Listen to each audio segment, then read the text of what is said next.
and explain to us what you're going through, we can give you the solutions you need to solve your problems. So it has to be a two-way street here. You have to come to us and allow us to come to you with the advice and wisdom because we can't do it alone. It has to be a collective unit of everything. So here's my testimony. We're going to follow our father's footsteps. Well, I'm going to change it from me to we. I followed my father's footsteps. My father was not around. He had moved to another household with another family and was taking care of the other family. So whether he was with the other family, whether he was in the streets, or whether he was in prison, he was not around. But in 1998, juvenile detention center. I go in there, the guy said, hey, your name's Thurston White? What's your daddy's name? I said, my daddy's name Thurston. He said, oh, your dad used to be here. If you don't tighten up, you're going to follow your father's footsteps, do exactly what he did. So I moved you forward. That was in 1995. So in 1998, I grow up, turn into an adult. I go to RRJ, which is Rappahannock Regional Jail.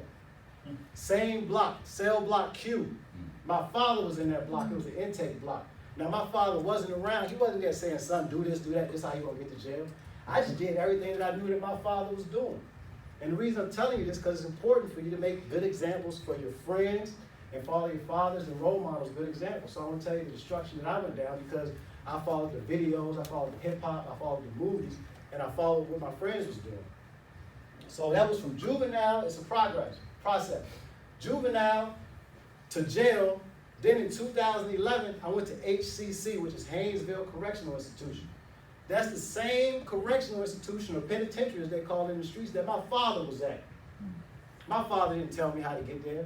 All I had to do was do what I saw him doing. Nobody had to tell me nothing.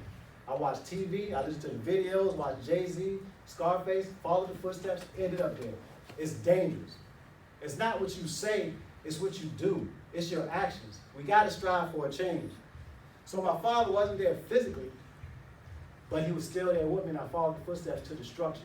You guys, I don't think any of y'all guys hit in that way, and I applaud y'all and congratulate you. But I want to also explain this too, is that it was guys in my mother's life. She had a friend, his name was Charles Hudson. I call him Wicked, all right? He wasn't my biological father. He stepped up to the plate though. He taught me how to tie a tie. He taught me how to ball up my fist. He taught me how to do push-ups. He taught me how to cook eggs. You see what I'm saying? I'm explaining this part to you because you're going to be involved in children's lives as you grow up. That's not going to be your children. But you have to still instill good things in them.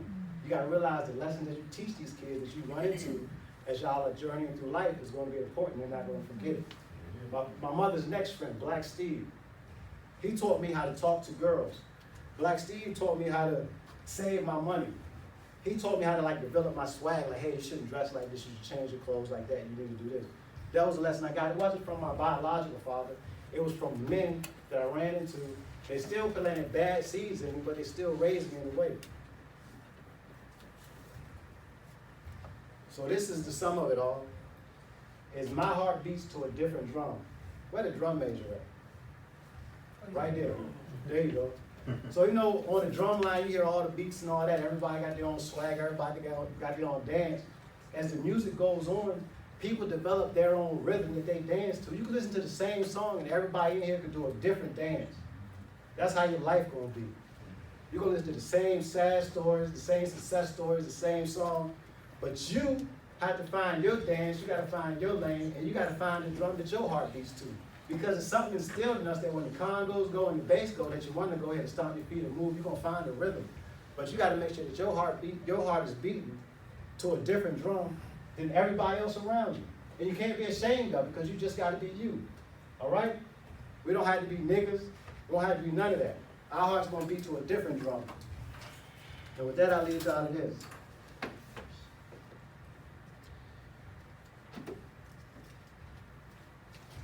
I had the page turned, but I messed it up. All right. It's hot in here, too. We'll go get some fresh air. I'll lead y'all to this.